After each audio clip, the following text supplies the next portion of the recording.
कि भगवान नरेंद्र मोदी को सद्बुद्धि दे कि जिस ढंग से विधानसभा का उपचुनाव कराया है। ज्यादा एज नहीं है लोगों की। हमने देखा है एक जमाना था कि 5 वर्ष के बाद चुनाव होता था और लोकसभा विधानसभा का एक साथ चुनाव होता था। तो हो सकता है भाई साहब देखे हो, और ज्यादा नौजवान नहीं देखा। नौजवान तो ये देखा है कि विधानसभा भंग हो गई तो 2 महीने बाद फिर हो रही है तो फिर वोटिंग देने चला गया। हमारे यहाँ का युवा आज का सबसे पढ़ा लिखा नहीं, हम तो सीधे जानते हैं पढ़ा लिखा होकर के भी अनपढ़ है।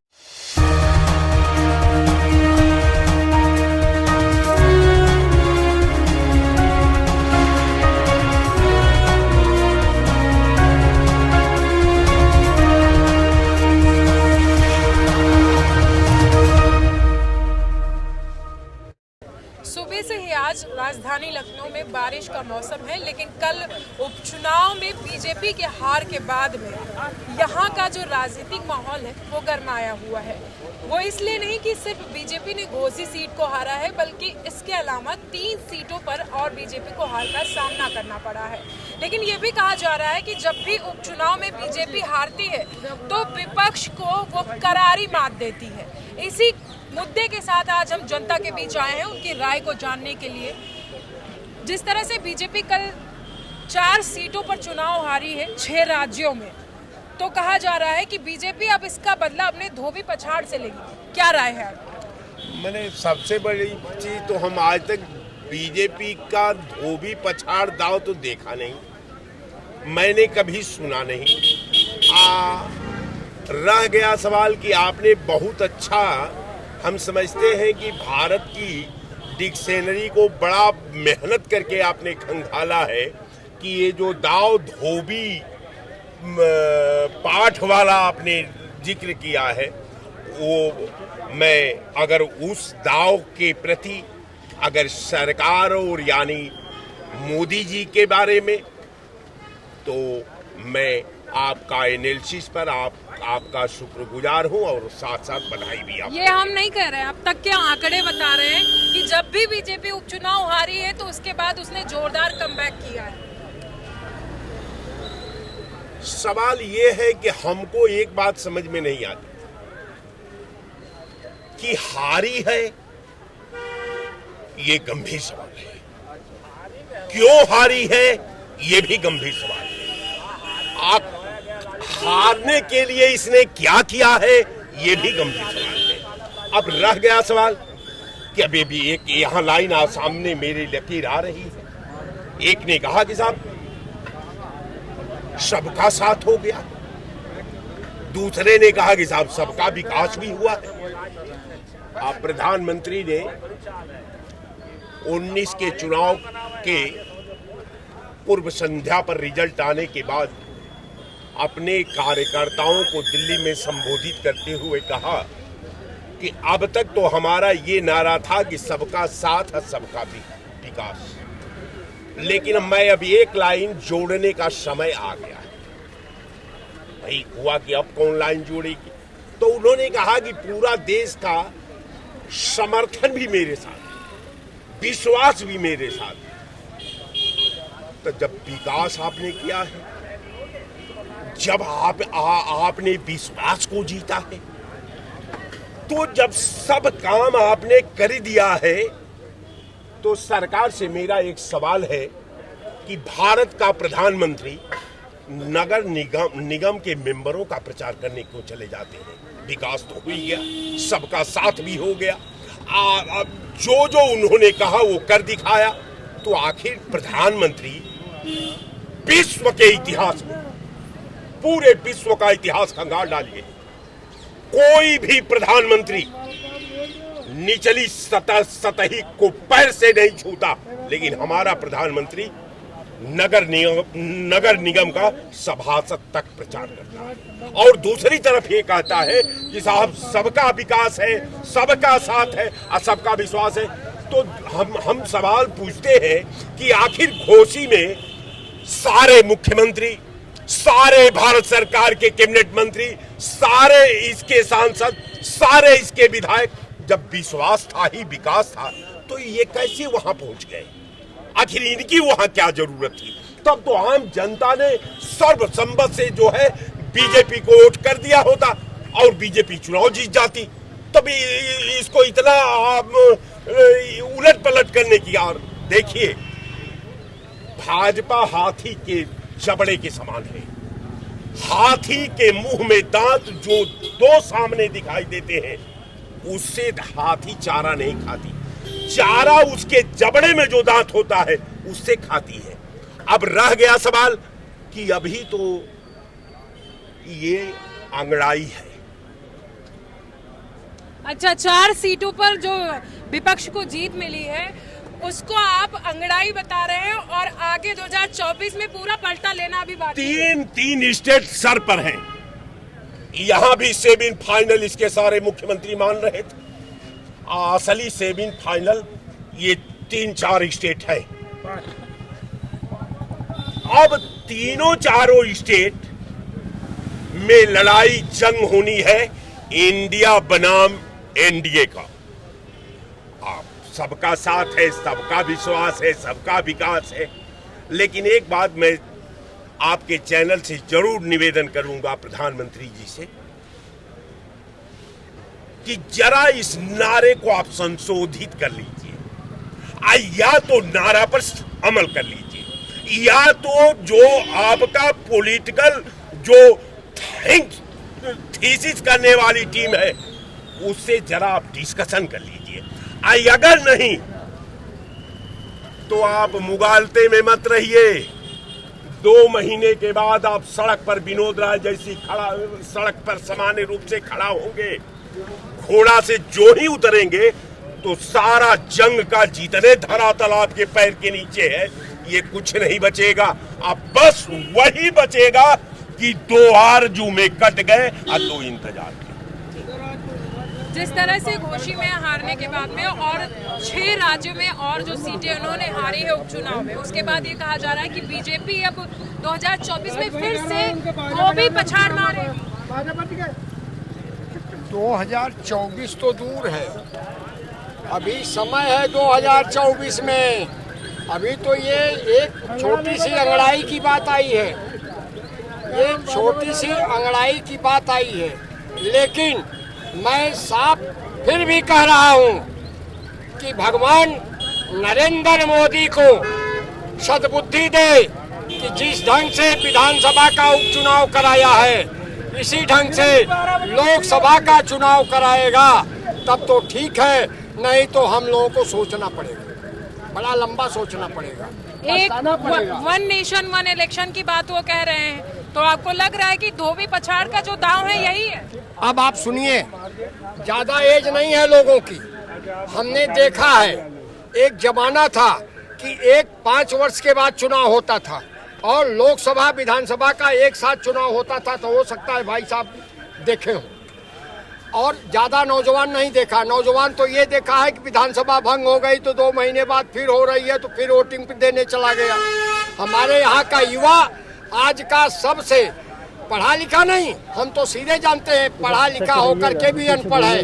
क्यों कि ये केवल आप यदि साधन में, यदि आप किसी साधन में जा रही हैं तो नौजवान मोबाइल चला रहा है, महिला सीट पर बैठ जाएगा, महिला खड़ी रहेगी, वो बैठा रहेगा तब तक जब तक कि उतरेगा नहीं।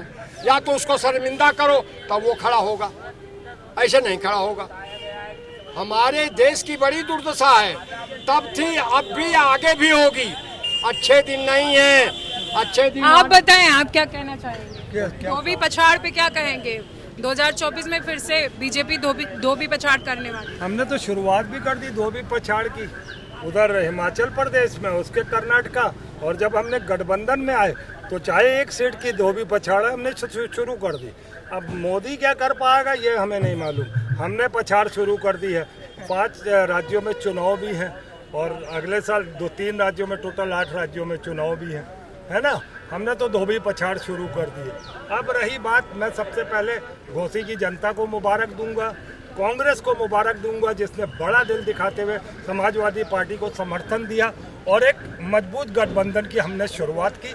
हम इसे 2024 से पहले 5 राज्यों के चुनाव को भी मद्देनजर देखते हुए करते हैं कि जिस तरीके से हमें संकेत मिल रहे हैं मजबूत गठबंधन के, हम 2024 में भी बहुत भारी मतों से जीतते हुए इंडिया गठबंधन की और कहीं 2024 में ये बात सही ना निकल जाए कि हर बार की तरह जिस तरह उपचुनाव में बीजेपी हारती थी उसके बाद में बेहतर तरीके से वो कमबैक करती थी। अगर 2024 में फिर से प्रधानमंत्री मोदी बन गए तब क्या करेंगे आप? मैं देखिए 2014 के परिप्रेक्ष्य में कह दूं, 15 लाख 2 करोड़ नौकरियां, जुमला, धोखा, झूठ, फरेब, उससे जीते।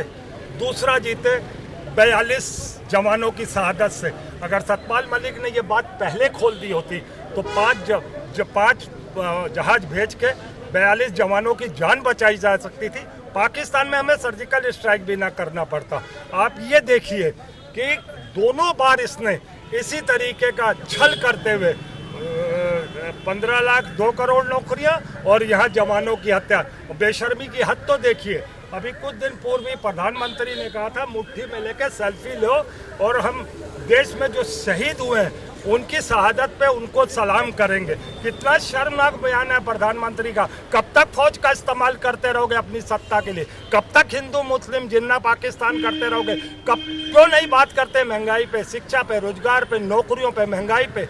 तुम्हारे पास सिर्फ एक ही एक एजेंडा है। अभी तुमने कुछ दिन तक तो कहते थे हिंदू खतरे में, अब तुमने कहने लगा तुम सनातन खतरे में है। अब तो इसका मतलब तुमने ये भी समझ लिया है जो सनातन में मानने वाले हैं वो भी कहीं ना कहीं से तुमसे अलग हटके गठबंधन की तरफ जा रहे हैं। ये डर तुम्हें सता रहा है। और कितना अहंकार है नरेंद्र मोदी में, जो 2024 के जीत को आज ही से प्रेजेंट कर रहा है कि मैं 2024 में प्रधानमंत्री बनूंगा। तो इससे उसकी कायरता दर्शाती है, उसका डर दर्शाता है कि वो किस तरीके से अपने आप को यहाँ चाल में चल रहा है। और मैं अभी जैसे जवानों की बात कर रहा था, मुट्ठी भर वाली बात में वो रह गई। उनको वो शहादत की उन पे करना चाह रहे हैं।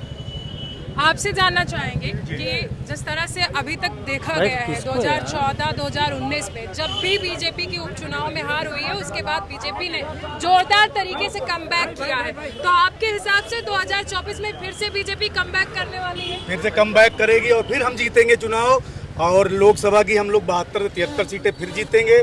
1-2 सीटों की बात नहीं करते, चाहे कांग्रेस आ जाए, चाहे ये पूरा इंडिया करके जो इन्होंने वो बनाया है अपना महागठबंधन, और सारे लुटेरे लोग हैं, सब डर रहे हैं कि मोदी यदि फिर बन गया तो फिर हमारे ऊपर क्या कहते हैं अवैध जो हम लोग ने धन कमाया है उस पर जांच बैठ जाएगी।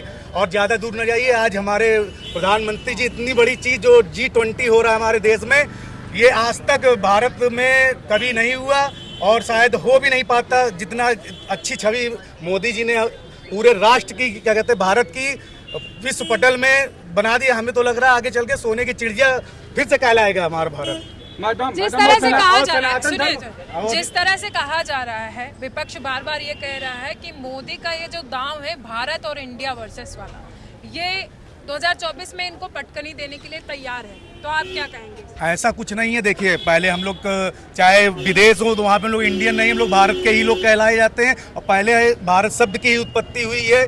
तो हम लोग को गर्व होना चाहिए एक भारतीय को, और भारत का नाम यदि लिया जा रहा है, शुद्ध हिंदी में नाम लिया जा रहा है, हमें अंग्रेजों के दिए नाम से नहीं पुकारा जाता, इसलिए हम लोग खुश हैं। और आगे चल के मोदी जी बहुत अच्छा चुनाव लड़ेंगे। 1-2 जगह की सीटें इधर उधर होती रहती हैं, उससे इतना हमें फर्क नहीं पड़ता है। उपचुनाव वैसे भी सपा की सीट थी वो घोसी वाली, फिर उनको मिल गई। 1-2 सीट की बात यहाँ पे नहीं है, 6 राज्यों में उन्होंने 4 सीटें हारी हैं, 1-2 सीट की बात नहीं हो रही है। विपक्ष ये कह रहा है कि मैंने तो शुरुआत कर दी है और 2024 में इससे भी ज्यादा तगड़ी हार बीजेपी को देखने जैसे मैडम आपने बताया कि बीजेपी जब उपचुनाव हारती है तो उसके बाद वो बहुत उभर के आती है, तो आपका जो आपने कथन कहा है वो सत्य होगा और बहुत ही ज्यादा उभर के आएगी हमारी भारतीय जनता पार्टी। हमें गर्व होना चाहिए, हमारा सनातन सिर्फ कुछ लोगों की वजह से खतरे में, जैसे अभी स्टालिनी जो वहाँ के तमिलनाडु के जो हैं उन्होंने अभी कह दिया कि सनातन के बारे में बहुत उल्टा सीधा बोला गया, उस पर तो विरोध होना चाहिए, लोगों को जाके रोड पे उसके खिलाफ उसके पुतले जलाना चाहिए। लेकिन हिंदू और सनातनी ये सब नहीं करता है और लोगों के लिए होता, अब तक वो क्या कहते हैं उनके पुतले जला दिए जाते हैं तो गला काट दिया जाता है। आप क्या कहेंगे किस पे? जिस तरह से विपक्ष की तरफ से कहा जा रहा है कि 2024 के लिए विपक्ष पूरी तरह से मजबूत हो गया है और बीजेपी को उसने धोबी पछाड़ देना शुरू कर दिया। एकदम ये तो एकदम परिदृश्य दिखाई दे रहा, साफ दिखाई दे रहा। ये तो लोग गुमराह कर रहे हैं। अभी एक हमारे भाई साहब बोल रहे थे कि सारे भ्रष्टाचारियों का गठबंधन है। अरे भ्रष्टाचारियों के तो सबसे बड़े सरदार जो है आदरणीय मोदी जी साबित हुए। हम लोग उनको बहुत अच्छा नैतिक नेता मानते थे।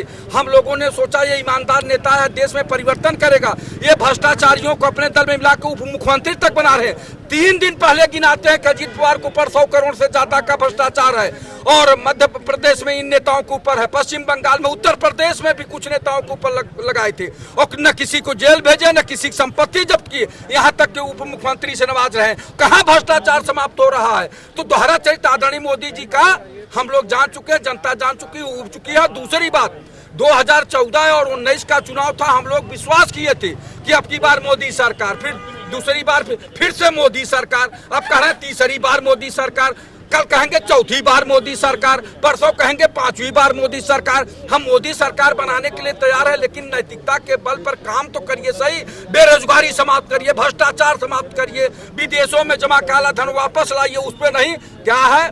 सनातनी धर्म, हिंदू मुसलमान खतरे में है, मंदिर मस्जिद खतरे में है। ये केवल जनता को गुमराह करके बार बार वोट नहीं मिलती।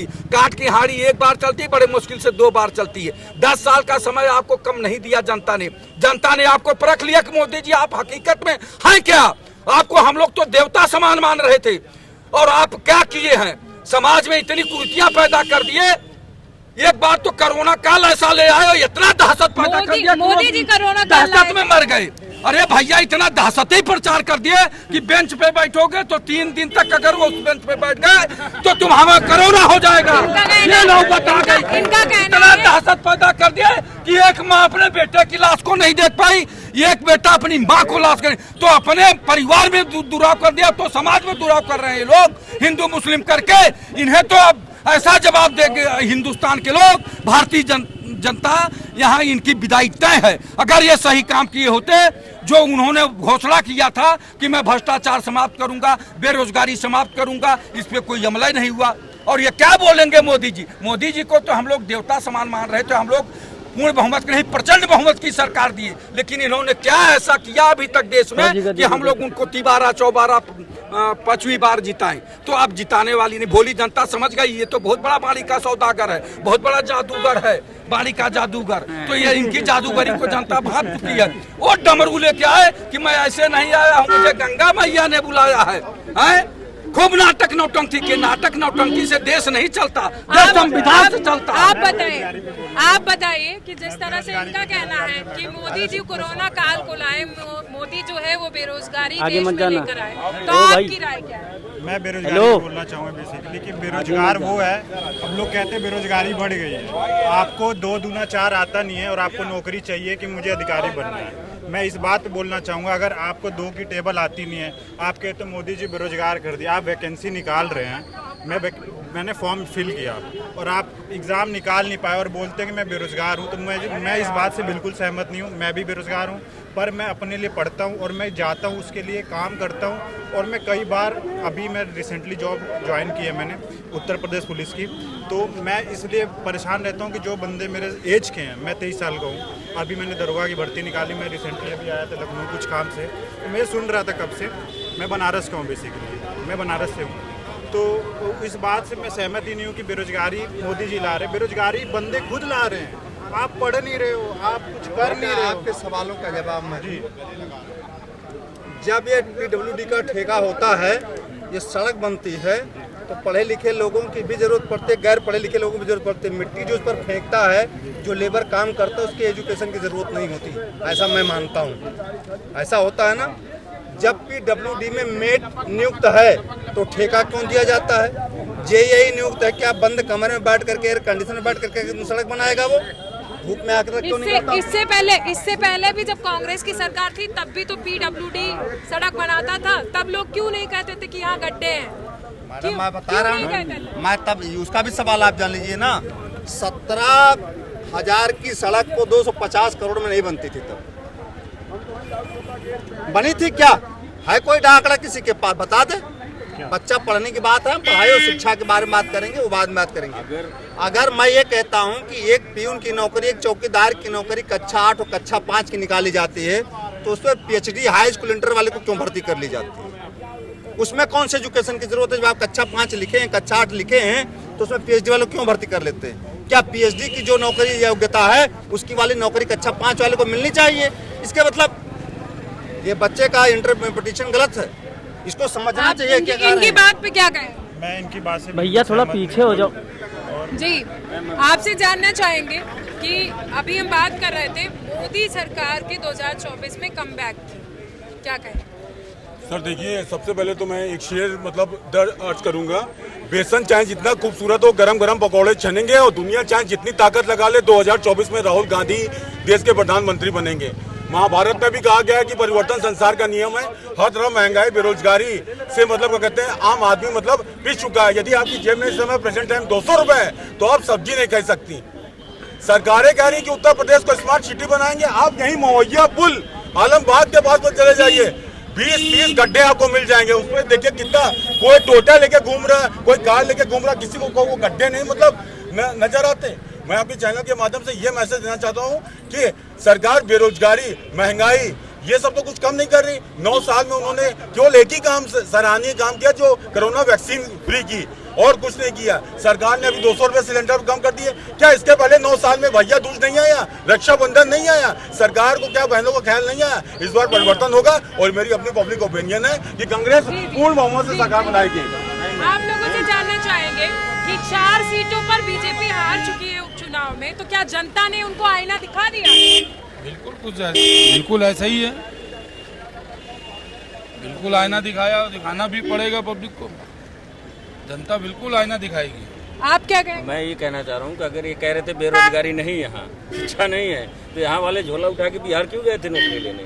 अभी वहाँ शिक्षा वैकेंसी चल रही, टीचर की, पुलिस की, उत्तर प्रदेश से लोग बिहार क्यों जा रहे हैं? तो जनता का ये भी कहना है ना कि जो पढ़ेगा उसको नौकरी मिलेगी, और जो नहीं पढ़ेगा उसको नौकरी तो कह रहे हैं यहाँ एजुकेशन है, पूरे विश्व का आप ले लीजिए, एजुकेशन यहाँ है, तो यहाँ इंटरव्यू ले, यहाँ वैकेंसी दे, यहाँ भर्ती दे। क्यों बिहार भारत से अलग नहीं है? आप उत्तर प्रदेश के निवासी हैं, यहाँ की बात करिए। आपसे गरीब राज्य है बिहार, आपसे गरीब राज्य है बिहार, क्या बात कर रहे हैं? आपसे गरीब राज्य है। देखिए, सेंट्रल में जब जॉब होती है तो देश के किसी भी कोने में एम्प्लॉय को भेजा जाता है। अगर उत्तर प्रदेश का युवा बिहार में जाकर के फॉर्म भरता है या नौकरी के लिए अप्लाई करता है, तो वो कोई बुराई नहीं है। सरकारी जॉब है, सेंट्रल जॉब नहीं है, लेकिन उसमें कुछ व्यवस्थाएं दी गई अन्य प्रदेश के लिए, वो सेंट्रल जॉब नहीं, पहले आप इसको करिए। तो ये तो हर प्रदेश में है, हर प्रदेश की वैकेंसी निकलती है। आपसे कमजोर देश है, अब हम नेपाल से कमजोर देश है आपके हिसाब से? बिहार जो है वो कमजोर देश है? प्रदेश आपसे कमजोर प्रदेश है, उत्तर प्रदेश से कमजोर है, मजबूत नहीं है। बच्चे मैं आपके सवालों का जवाब दे रहा हूँ। आप जाइए, आप पूरे भारत और पूरे विश्व में जाइए, आप चले जाइए, उत्तर प्रदेश और बिहार, नॉर्थ ईस्ट इंडिया का जो बड़ा पद होगा कहीं भी, वहाँ नॉर्थ इंडिया का ही, नॉर्थ ईस्ट का ही व्यक्ति बैठा होगा, पूर्वोत्तर राज्य का ही व्यक्ति बैठा होगा। हम पूरी दुनिया में डंका बजाते हैं। जब हम बेंगलोर में जाते हैं तो फ्रांस की कंपनियां, जर्मनी की कंपनियां, इंग्लैंड की कंपनियां, ब्रिटेन की कंपनियां, कनाडा की कंपनियां इसी उत्तर प्रदेश के लोगों को जॉब देती हैं, और उत्तर प्रदेश में जॉब नहीं। यहाँ ये भाई साहब कह रहे हैं कि पढ़े लिखे लोग नहीं हैं। जाइए आप ये केवल ग्रेजुएशन करके जाए किसी भी सब्जेक्ट से, आपको वो विदेशी कंपनियां हमें जॉब दे देती हैं, बैंगलोर में दे देती हैं, दिल्ली में दे देती है। कोई सरकार नहीं देती है जॉब के अवसर, स्वराज के अवसर आप लोग की सरकार ने रख दिया। हमको ये बताओ, आज से 9 साल में बेरोजगारी बढ़ी है। हम 95 में ग्रेजुएशन किए हैं, समझ गए, ये लखनऊ यूनिवर्सिटी से नहीं, और मैं आज यही सब देख रहा हूं। कोई भी सरकार सरकारी नौकरी की गारंटी नहीं लेती है। सरकार रोजगार के अवसर प्रदान करती है, और रोजगार का मतलब ये नहीं होता कि सरकारी नौकरी हो। रोजगार के लिए प्रधानमंत्री जी आर्थिक मदद दे रहे हैं। यहाँ पे जितने गुमटी वाले हैं, क्या ये रोजगार नहीं कर रहे? अपने बच्चों का पेट नहीं पल? भाई जिसको काम नहीं करना है वही जाके क्या कहते हैं के बारे में चिल्लाएंगे। बच्चे को जानने की जरूरत है। ये गुमटी जितनी लगती हैं, ठेले लगते हैं, नगर निगम भी पैसा लेता है, इसका अवैध वसूली करता है, पुलिस वाला भी अवैध वसूली करता है। तो इसके लिए गुमटी वाले को आवाज मेरी बात सुनिए ना, मेरी पहले बात सुनिए ना। मैं इनके जो पैसा प्रधानमंत्री दे रहे हैं उसकी भी बात मैं कर रहा हूँ, आज सुनिएगा इस बारे में। यहाँ पर गुंडा भी पैसा वसूलता है, ये सरकार के अंदर आती है नगर निगम, पुलिस सरकार सुनिए, सरकार का तो कहना है कोई भी आपराधिक मामला हो तो शिकायत करें। मेरी बात सुनिए ना, इस बात को आप लोग जानना नहीं चाहते, केवल सवाल पूछना चाहते हैं कि जब जानते नहीं है तो आपसे सवाल कैसे पूछते हैं? मैं प्रताड़ित ये लोग होते हैं तो सरकार इनसे जो पुलिस ले जाती है, नगर निगम ले जाती है, गुंडा ले जाता है, उतना पैसा लेकर के इस पर तब भी कब्जा रहता है, उठा भी ले जाते हैं, उसका नुकसान भी करते हैं। तो सरकार 4000-5000 रुपए एक ठेले से ले तो उसका रजिस्ट्रेशन हो गया, बेरोजगारी खत्म हो जाएगी। सिस्टम आप डेवलप करिए ना, उसको जो है इनका जो कहना है वो आपके हिसाब से कहा? मेरे हिसाब से जो भी इन्होंने कहा गुंडा शब्द यूज किया, गुंडा शब्द पहले 7 साल पहले जब समाजवादी की सरकार हुआ करती थी उस समय गुंडा वसूली करते थे, अब कोई यहाँ गुंडा नहीं बचा है, ठीक है। और दूसरी बात, इनके एक व्यवस्था है, व्यवस्था के तौर पे आप नगर निगम पे आप गुमटी लगाइए नहीं, यहीं पे क्या कहते हैं यदि जाम लगता है तो आप लोग सरकार के ऊपर क्या कहते हैं उंगली उठाते हैं कि इतना बड़ा जाम लगता है, सरकार के कोई रूल और नियम है ही नहीं। और जब अतिक्रमण अलग करती है तो यही लोग खड़े होते हैं दोहरा चरित्र लेकर, लोगों को कहते हैं यहाँ से अलग किया जा रहा है। सिस्टम नहीं करना चाहते, कोई बहाना चाहते हैं, इस बात का कोई बहाना नहीं है, सिस्टम है। आप मैं देखिए, आपको बता दूं, सुन लीजिए पहली बात को, जब यहीं से चीफ मिनिस्टर जब नहीं रहता है व्यक्ति और निकलता है तो उसे रोड खाली नहीं मिलती, तब उसी जाम से वो निकलता है। चीफ मिनिस्टर होते हुए कौन से ऐसी बात तो सबके साथ था, लेकिन बहुत अच्छा हो रहा है, सबके साथ था। बहुत अच्छा हो रहा है जो हमारे ये तो चीफ सबके मिनिस्टर साथ जाम था। से निकल रहे। मैं पहले के कह- चीफ मिनिस्टरों के लिए आप ये बात रोड खाली कर दी जाती थी आप और ये बात तब कर- चीफ मिनिस्टर निकलता, लेकिन हमारे चीफ मिनिस्टर हम पे गर्व है कि जो जाम से निकलता है जनता के आम दुख को जानता है। और अभी आपने क्या कहना चाह रहा हूं? अयोध्या ये में जो कह रहे हैं कि पिछले भी होती थी, पिछले होने के बाद ये तो बदली गई है, आपको क्यों बदला गया? ऐसा हमारे मुख्यमंत्री हमें मिलेगा ही नहीं। हमारे पिताजी अगर कमजोर थे, मेहनत करके नहीं खा पा रहे थे, हम गरीबी में पले, तो क्या हम भी मेहनत ना करें अपने पिताजी की तरफ पे, कमजोर बन के बने? हमें तो उसको आगे बढ़ाना है, उससे अच्छा काम करना चाहिए कि नहीं करना चाहिए? ये भाजपा वाले या जितनी सत्ता पार्टी वाले आते हैं वो कहते पीछे हुआ, अरे पीछे हुआ तभी तो भाई तुमको लेकर के आएगा, नहीं तो उसमें आप क्या अंतर है? फिर आप भी हटो, यहाँ जाओ ऐसे। आप बताइए इनकी सवाल का जवाब। देखिए, पास्ट की बातें सभी लोग करते हैं, जब किसी एक पार्टी का आकलन जीते हैं, नहीं, पीछे में जीते यदि हैं। आप किसी पार्टी का आकलन करेंगे, ठीक है, यदि अभी आप जैसे अभी बात कर रहे हैं, जब आज आप 2024 के चुनाव में जाएंगे तो आप भाजपा के पिछले कार्यों को देखेंगे, आप फ्यूचर की बात नहीं करेंगे, आप पहले भाजपा के पास्ट को देखते हुए उनको वोट करेंगे ना। तो वैसे ही जनता ने 2 बार 2014, 2019 में मोदी की सरकार बनाई थी, इस बार मोदी सरकार नहीं, इस बार अपनी सरकार बनेगी, अपनी सरकार करेगी, जनता की सरकार बनेगी। इस बार हम लोग ये नारा नहीं देंगे कि अब की बार मोदी सरकार, इस बार अपनी सरकार का नारा देकर हम लोग विश्व पटल में विश्व गुरु का काम करेंगे, बनने का विश्व काम गुरु करेंगे। तो उसको वैसे ही बोलते हैं, बस विश्व गुरु मोदी आउटर जी पर तो खड़ा वैसे है, ही कहते हैं विश्व आउटर गुरु। पे खड़ा है, बस टांग बढ़ानी है, आगे पहुंच जाओ, बन जाएगा विश्व गुरु। वो तो क्यों नहीं, विश्व गुरु तो बनने ही वाला है, विश्व गुरु बनने के लिए आउटर बहुत पर देश खड़ा है। कहते हैं डॉलर को छोड़कर हमारी करेंसी से व्यापार करना चाहते हैं, यही सबसे बड़ी बात है कि बहुत देश क्या कहते हैं डॉलर को छोड़ के हमारी करेंसी से व्यापार करना चाहते हैं। ये पहले हुआ करता था, पहले के समय जब सोने की चिड़िया हुआ इन्होंने करती कहा कि भारत की जो करेंसी है रुपया, अब बहुत सारे देश ऐसे हैं जो इंडियन करेंसी से व्यापार करना चाहते हैं, आप क्या कहें?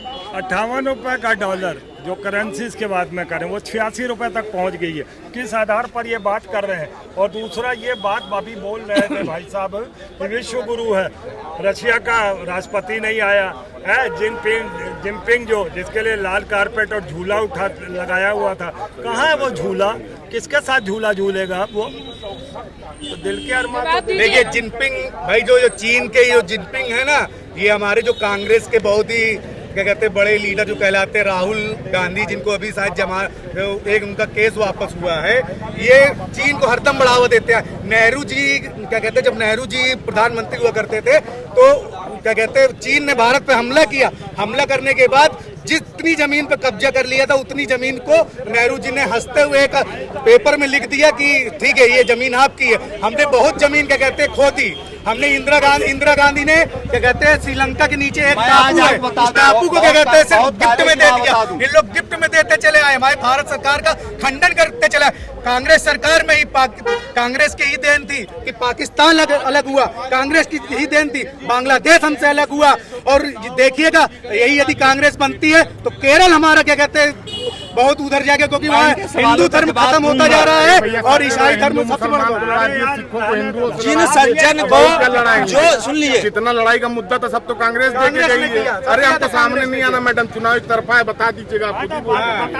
जो देखिए, जो यहाँ पर पार्टी बंदी की बात कर रहे हैं, जो भाजपा कहती है 80-20% मुसलमान हिंदू घबरा रहा है। अगर पाकिस्तान भी भारत में होता तो उसकी जनसंख्या तो 80 क्या जो है 80 हो जाता, 20 हम हो जाते। तो पाकिस्तान में हिंदू नहीं है क्या? और पाकिस्तान की बात करते हो, पाकिस्तान में हिंदू नहीं है क्या? मैं इनके सवालों का जवाब दे रहा हूँ। आप 20 से तो 80% हिंदू को डरा रहे हो। अगर वो 80% हो जाता तो आप झेल लेते क्या? जवाब दीजिए। झेल लेते। देखिए पाकिस्तान में भी हिंदू रह रहा है तो यहाँ का हिंदू कोई बात नहीं करेगा, ठीक है। और चाइना की बात, और जब एनआरसी का यदि एनआरसी लगाई जा रही थी तो इसमें किसी को दिक्कत नहीं हो रही थी। सबसे ज्यादा दिक्कत जो क्या कहते हैं कट्टर राजनीति करते हैं हिंदू मुसलमान की, उनको सबसे ज्यादा चिटका लग रहा था। शाहीन बाग में जाके वहाँ पे क्या कहते हैं धरना दिलवा रहे थे लोगों को, और जो किसान आंदोलन हो रहा था पीछे से क्या कहते हैं कांग्रेस उनको फाइनेंस कर रही थी। इसके बाद भी, इतना बड़ा जन आंदोलन होने के बाद भी भाजपा ने पश्चिम उत्तर प्रदेश को बहुत ही ज्यादा सीटों से जीत कर आए थे, जहाँ पे विपक्ष कह रहा था कि हमारी लहर चल रही है बहुत तेजी से पश्चिमी उत्तर प्रदेश में, तो हम लोग बढ़त बना के चल रहे हैं। आगे के उसमें क्या कहते हैं बता देना चाहता हूँ, जितने बड़े पद पर भारत के बैठे हुए हैं वो लोग एयर कंडीशन में बैठे हैं, जाना नहीं चाहते हैं। अब सड़क बना दी गई, चाइना के बगल में बड़ी बड़ी कारें दे दी गई हैं। क्यों? अगर चाइना वहां से हुले तो हमारे जो बड़े बड़े डिफेंस के अधिकारी बैठे हैं वो और जल्दी भाग लें वहां से, इसलिए बनाया गया है। और चीन आज भी अरुणाचल में कब्जा कर ले रहा है, मिजोरम में कब्जा कर ले रहा। मोदी जी को दिखाई नहीं दे रहा इस चीज को। वहाँ से हमारी सेनाएं कैसे भाग रही हैं, क्यों भाग रही हैं? कार दे करके आप भगाने की कोशिश कर रहे हैं, सड़क बना आप बताएं, आप बताएं थे तो लड़ने के लिए ये जो कह रहे हैं आप इससे सहमत हैं? मैं अपनी तरफ से करूंगा। ये तो जो बोलते हैं बहुत सही बोलते हैं, इनके अपने विचार हैं, अपने अच्छी बात है। मगर मैं थोड़ा सा इधर से आपकी सवाल से हट गया था, मुझे आप थोड़ा सा। इनका कहना है कि चीन बॉर्डर पे एयर कंडीशन की सुविधा दे दी गई है ताकि अगर चीन घुसपैठ करे तो वहाँ जो सेना के अधिकारी हैं और जो और तमाम सुरक्षा अधिकारी हैं वो एयर कंडीशन गाड़ी में भाग कर जाए। पता नहीं ये कैसी अब इनका बात है, मैं उस पर नहीं जाना चाहता। मैं इनकी बात पर जवाब देना चाहता हूँ। ये चीन की बात करते हैं जिसने वो आपने अरुणाचल प्रदेश में कई किलोमीटर तक अपने गांव बसा लिए और चाइनीज भाषा में वहाँ पे नाम भी डाल दिए गए। तो आप ये देखिए कि किस तरीके से ये कह लेते हैं कि हमारे तो भारत में कोई सतपाल जी नाम तो कई बार बदले गए हैं और जो है उसका नक्शा तो कई बार जारी किया गया है, लेकिन गवर्नमेंट का कहना है कि सिर्फ नक्शा जारी करने से कुछ नहीं होता है जब तक हम उनको घुसने नहीं देंगे। नक्शा जारी नहीं है, उसकी वीडियो वायरल हुई है, बाकायदा उस कब्जे की वीडियो वायरल हुई है। उस पर मकानों पर इन चीनी भाषा पे नाम भी लिखे गए हैं। मगर नरेंद्र मोदी एंड कंपनी इस बात से साफ इनकार करती है कि हमारे यहाँ कोई कब्जा नहीं है। कब्जा है और डेफिनेटली एक मिनट बता दें। देखिए मेरी बात, कश्मीर अभी राहुल गांधी गए थे उसी लाल चौक पर जहां पर एक भी कांग्रेसी वहां नहीं जा सकता था और वहां जाके झंडा नहीं फहरा सकता था। आज मोदी जी ने इतनी बड़ी उपलब्धि वहां पे 370 हटा के दी है कि लोग वहां पे जन्माष्टमी का उत्सव मना रहे हैं। वहां से फोटो वायरल हो रही हैं, लोग फोटो डाल के दिखा रहे हैं कि आज हम स्वतंत्र हैं, कि आज क्या कहते हैं वहां पे जन्माष्टमी का पर्व मना रहे हैं। और रही बात चीन की, चीन में भी अभी क्या कहते हैं आपके राहुल गांधी, उनको क्या कहते हैं भारत के लोग नहीं मिले। पीछे 5 जो बाइकर्स थे वो क्या कहते हैं बुलेट से जो गए थे अलग अलग देशों से गए थे और वहां पे पहुंचकर क्या कहते हैं राहुल जी ने ये दिखाया कि भारत सरकार ने इतने सुगम रास्ते बना दिए हैं जो कांग्रेस सरकार में वहाँ सुगम रास्ते नहीं थे, लोग वहाँ पहुंच नहीं पाते थे। पेंगोंग झील जाके दिखाया, पहले लोग वहाँ पेंगोंग झील नहीं पहुंच पाते थे। और राहुल गांधी को तो धन्यवाद मोदी जी कहना चाहिए कि ऐसी जगह पे हम सुदृढ़ व्यवस्था दी गई कि आप पहुंच पा रहे। चाहे आप कश्मीर में जाके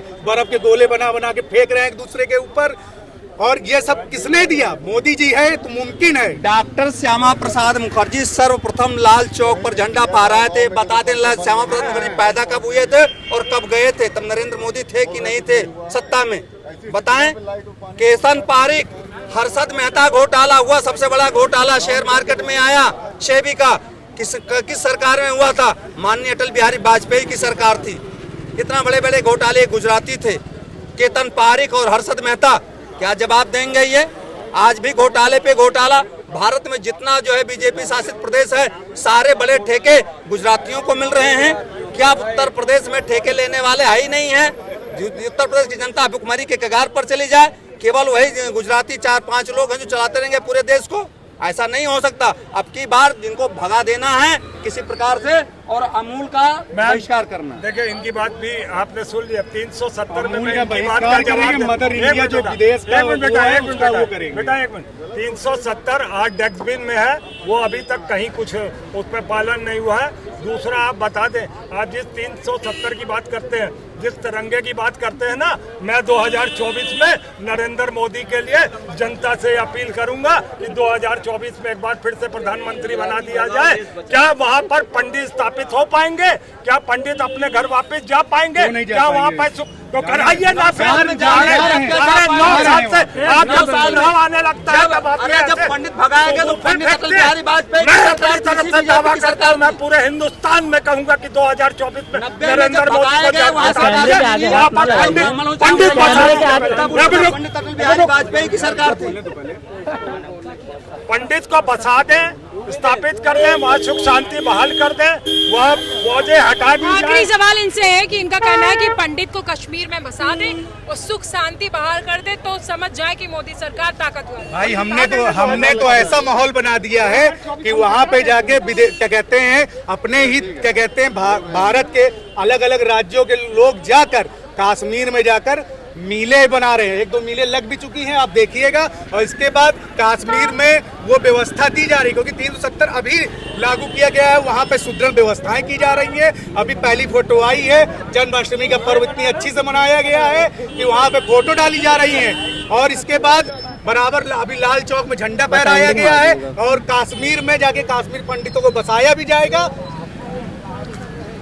आपने देखा, हम तो जानने आए थे जनता से कि घोसी उपचुनाव हारने के बाद में और 4 राज्यों में अन्य 3 सीट को हारने के बाद में जनता मोदी सरकार को सपोर्ट करेगी या नहीं। और यानी कि जिस तरह से कहा जा रहा था कि मोदी सरकार उपचुनाव हारने के बाद में जोरदार तरीके से कमबैक करते हो, लेकिन यहाँ जब हम जनता के बीच आए तो यहाँ पर कुछ अलग ही देखने को मिला। जनता का कहना है कि अगर कश्मीर में धारा 370 सुदृढ़ तरीके से लगा दी जाए, वहाँ पर पंडितों को बसा दिया जाए और सुख शांति को बहाल कर दिया जाए तो दोबारा से 2024 में प्रधानमंत्री नरेंद्र मोदी आएंगे। कैमरामैन सूरज के साथ मैं सोनम सिंह, TV 24।